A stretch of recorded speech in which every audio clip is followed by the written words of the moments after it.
What is up? How are you doing?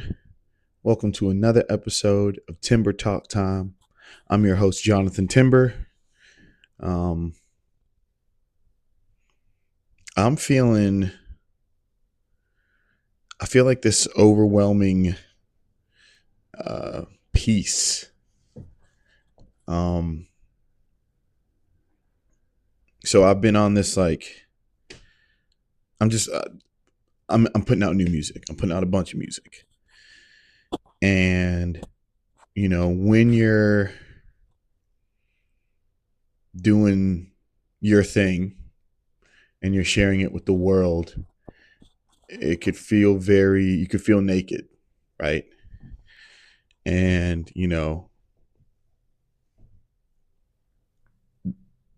once you put it out there, it's not yours anymore, and people give their opinions on it, on whatever, you know. And the peace that I'm feeling is coming from truly being like, man, I'm at peace with what I'm doing. I'm happy with what I'm doing. I'm excited with it. How I want it, how it looks, how I don't care what anyone thinks anymore. And that feels so empowering. Um, I'm just happy to know that I had an idea and it came through and I was able to execute it, and now it's out in the world. And that feels good.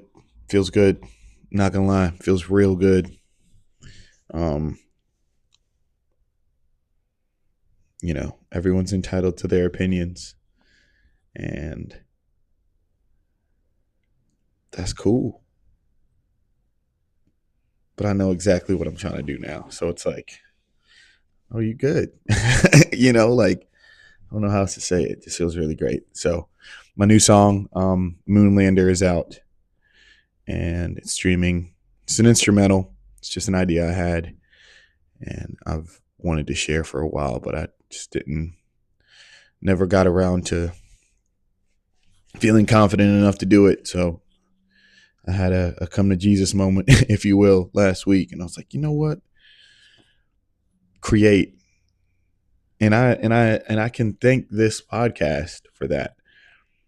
One of the reasons I started the podcast was because I wanted to create and I wanted to be able to put out. And with music, it takes so much time. But with the podcast, I was able to do something every week. And then in doing the podcast, it made me rethink how I was doing everything else in my life. And I was like, well, why can't I just, ain't nobody asking for this. One, no one's going to be hurt in the process. Two, just do it. Just do it and do it and do it and do it and do it. And yeah, so now I'm really excited because I've got songs lined up for every month, and I'm just gonna put them out, and you can listen to them, and that's exciting. That's really exciting. And yeah. So, anyways, this is episode 16, and it's about. I'm really kind of go through my story with drinking and drugs, and I'm not telling this story because it's some unique. Oh wow, this is it's just my story, and I'm telling it now. Here I am, 5 months or 5 years, 9 months of sobriety, um, and I'm telling it so that people might be able to see their story or hear their story clearer, and hopefully find their peace that they're seeking.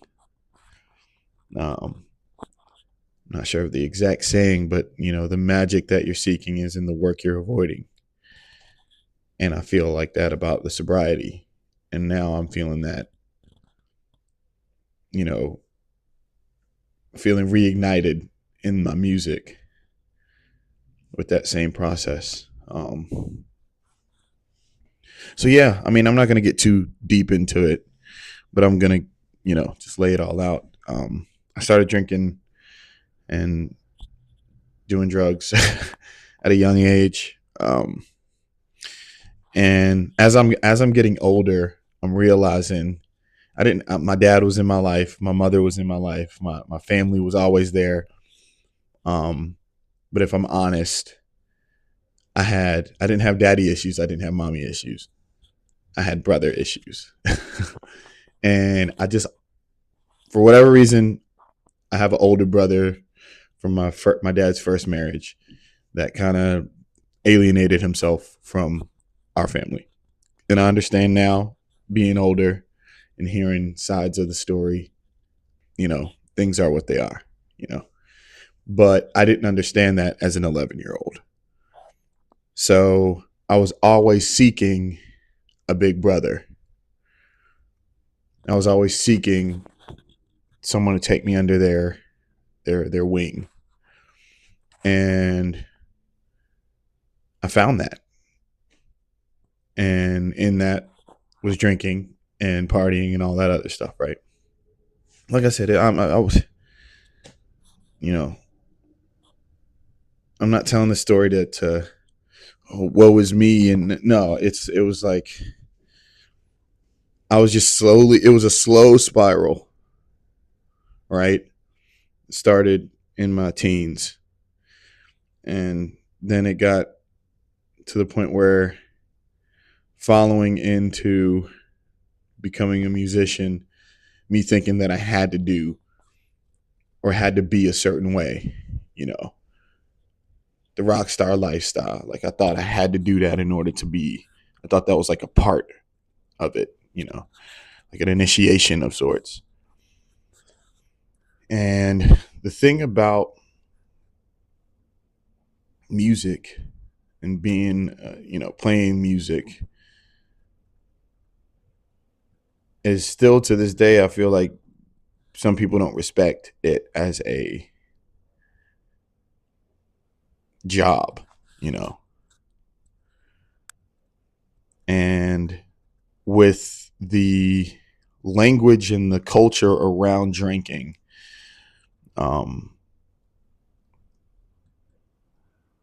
there's a certain type of like disrespect in it.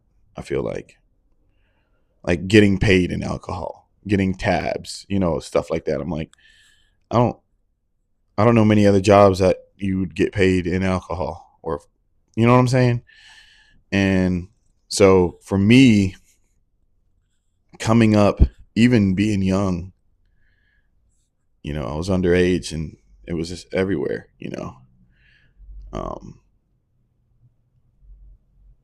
but for me, like I was able to justify. I was like, oh, I don't have a problem. I'm not buying this.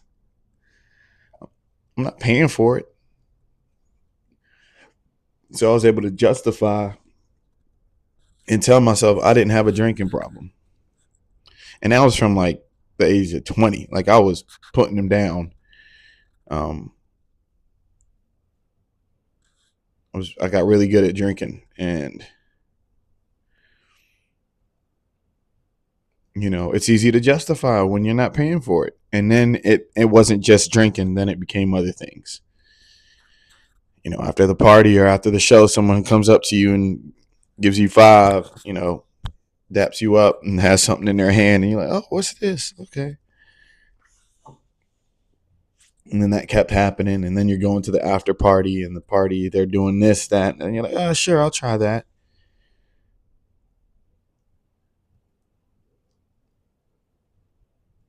And then it becomes the habit. And that's what it was for me. Like, I'd go party with my homies and we'd all do whatever we were doing. And then after that, I wanted to stay. I had FOMO and I wanted to stay out. And I knew that there was a party somewhere else. So I'd find it. And,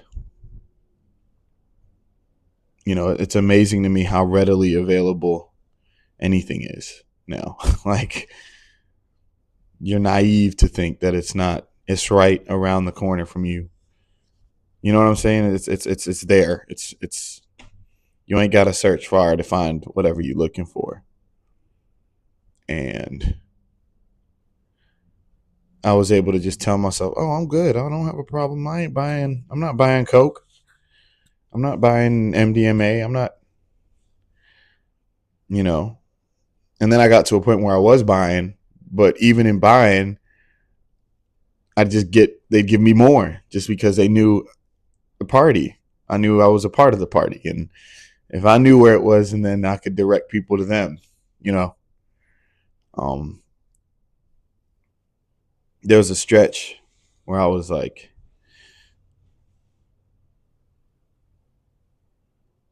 eating ecstasy and MDMA like all the time. And I'd, go to buy a little bit of it and get a handful and be like, what the dang, this is the hookup. What? Okay. And I was playing shows. I was on the road or whatever it was. And so I didn't really have any schedule, other than just making sure I would make it to the show. And that was another dangerous thing, is that like I was able to convince myself that I didn't have a problem because I was showing up to shows. I was booking shows. I was playing more shows than I'd ever played in my life. Um, you know, I was functioning. And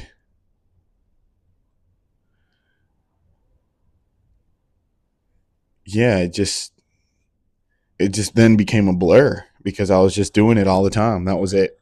I was like, I'd sleep all day and stay up all night. And, like I said, I'm not trying to tell this story to,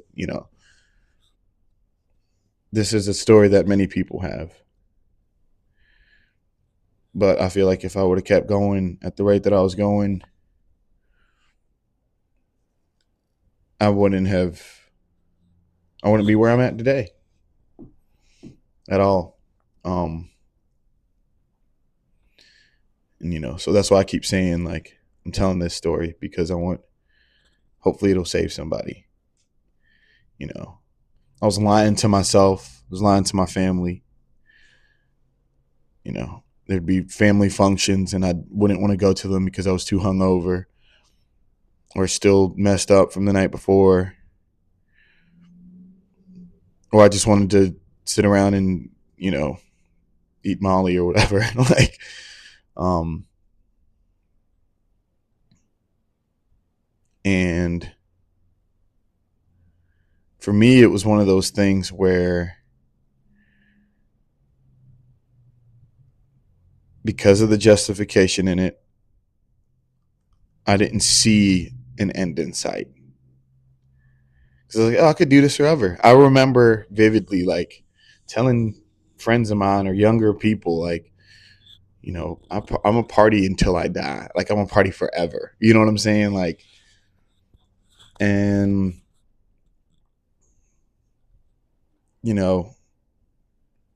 hopefully we all get to a point where you just get tired of the things that you're doing. And that's in anything, I feel like.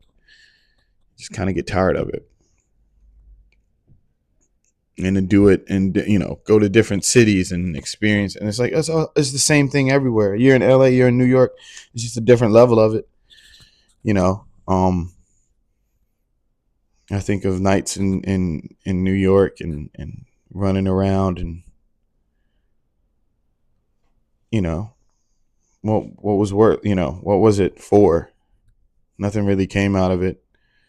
The relationships that I thought I was fostering, I don't talk to those people anymore, yeah.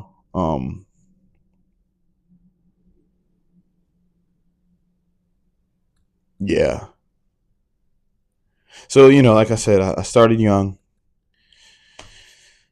partied.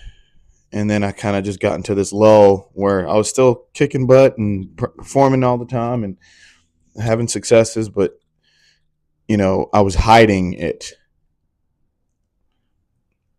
And the thing about hiding is that everyone knows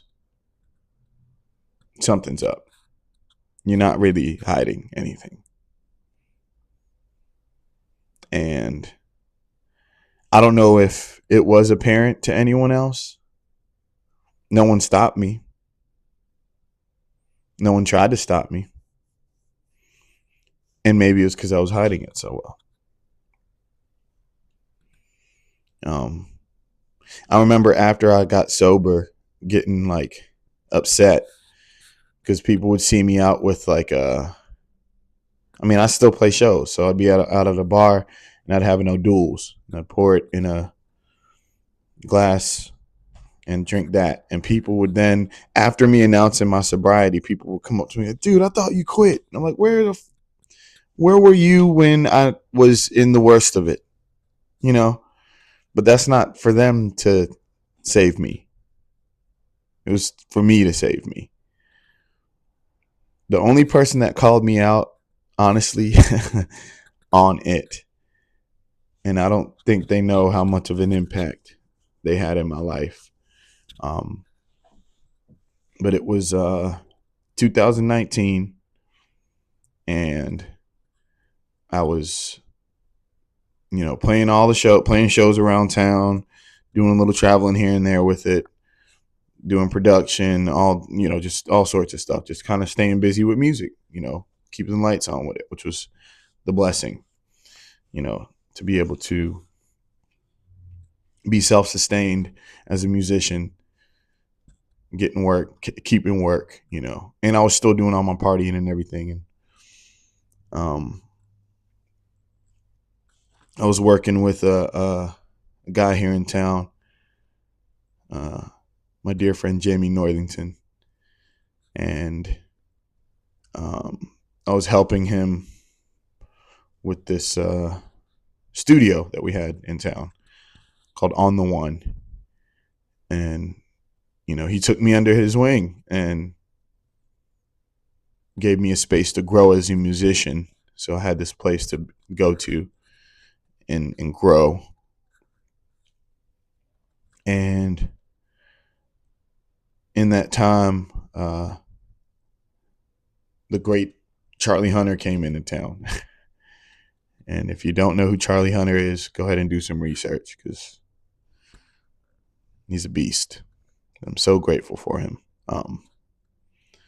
But he came into town, needed a place to work out of, and On the One was the spot that he chose. So On the One, it was an open space.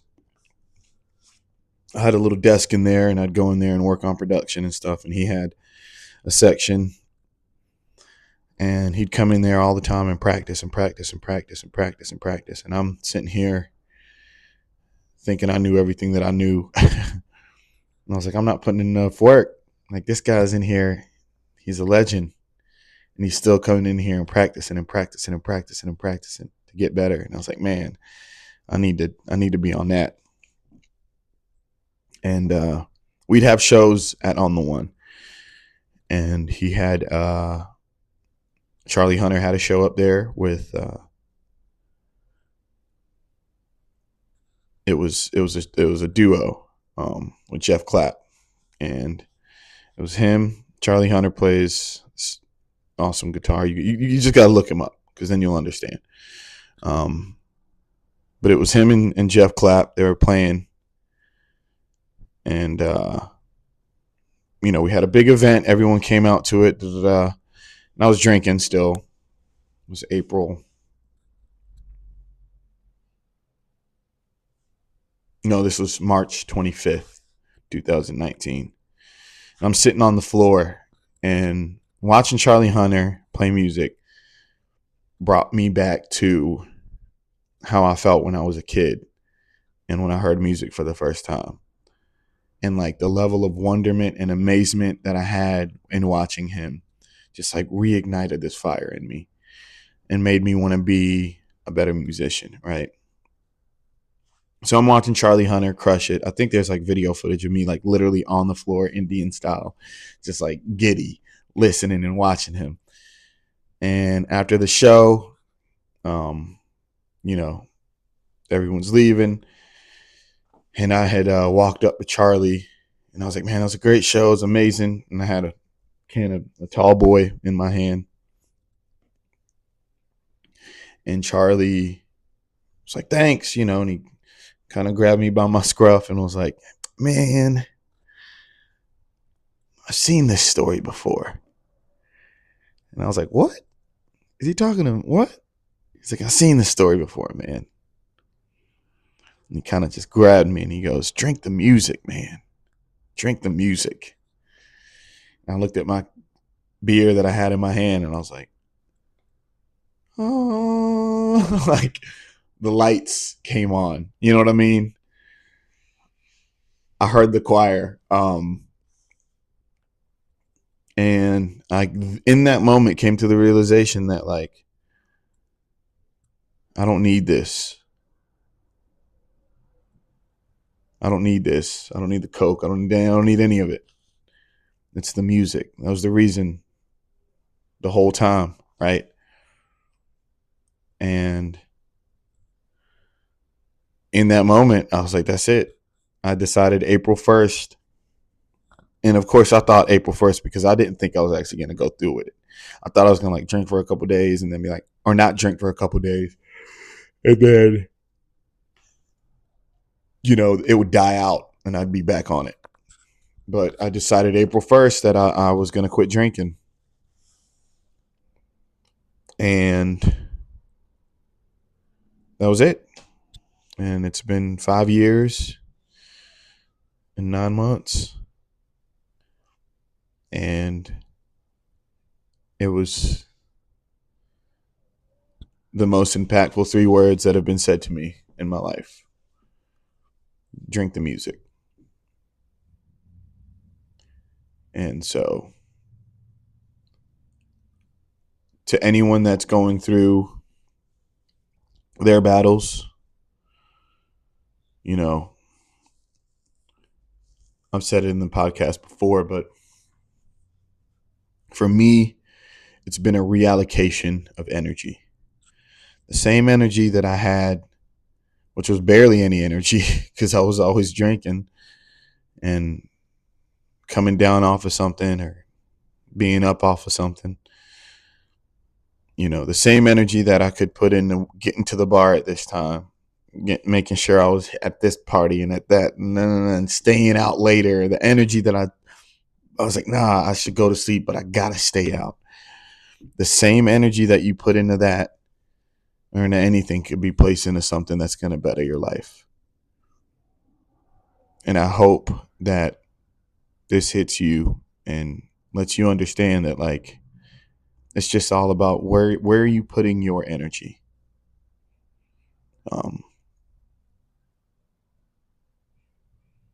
Now I'm trying to find more things to put my energy into to keep me on path, if you will.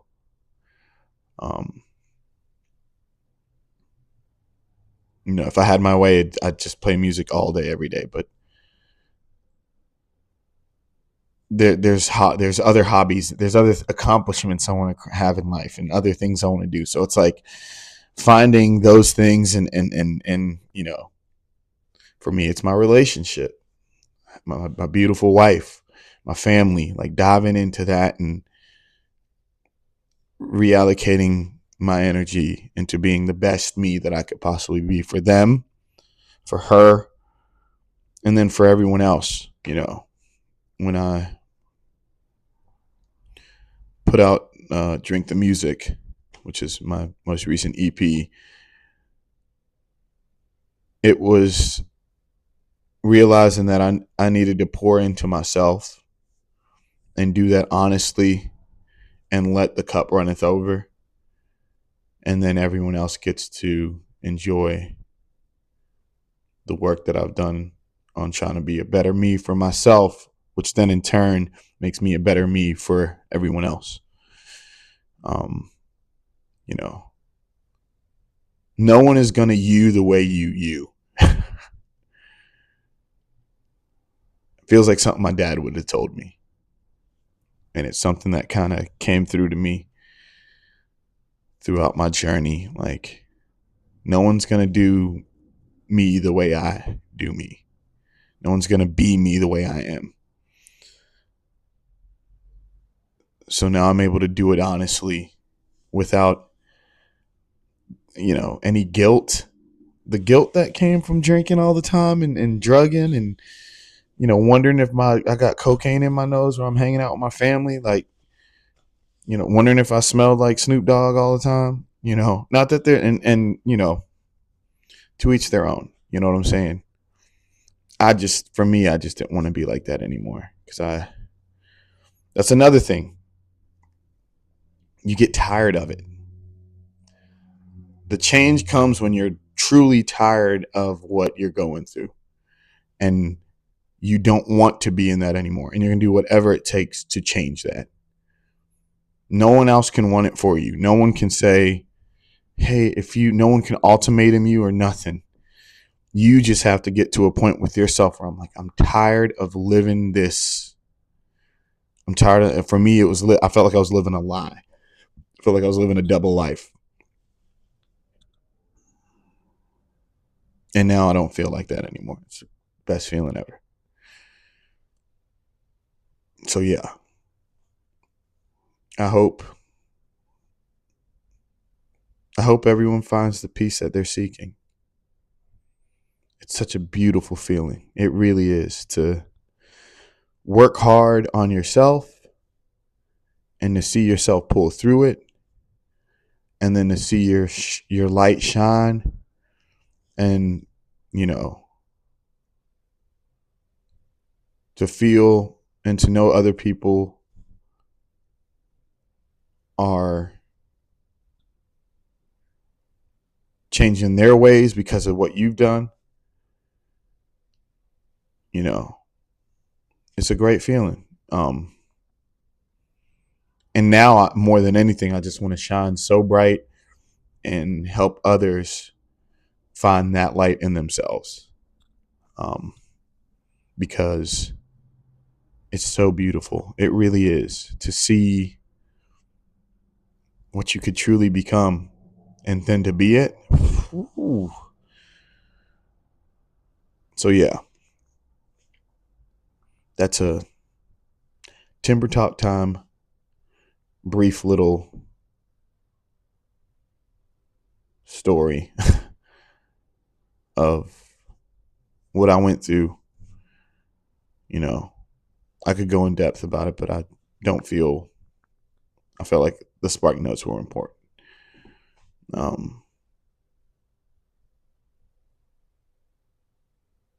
Drink the music. Find whatever that is and drink it. Whatever that thing is for you. I keep saying it. I hope you find the peace that you're seeking, because that's all we want, right? So with that, thank you for tuning in to another episode, Timber Talk time. I hope it wasn't too heavy.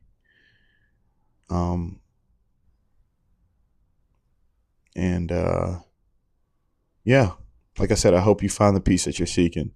And I hope something great happens to you today. And thank you for tuning in. Thank you for spending your time with me. And yeah, thank you so much. And until next time, be safe, be kind. And make sure you like and subscribe, because I haven't been saying that. But like and subscribe can build a community. And yeah, so thank you guys so much. Take care.